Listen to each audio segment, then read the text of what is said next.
Hi, welcome to our channel, dear viewers. In this video I'm gonna show you how to set up and how to use your nearby share on your Blackview A19 device. So firstly, you need to open control panel, then enable Wi-Fi, mobile services, Bluetooth and location services.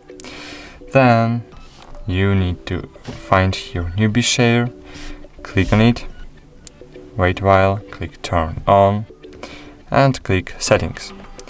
Here you can change your device name, for example A90.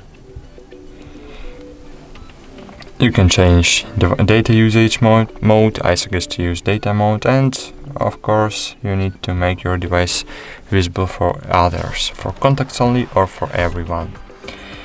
So cool, that's it. Now you can share data by nearby share or receive data by nearby share. So that's it. Thank you for watching. Like this video, subscribe to our channel, and bye. See you.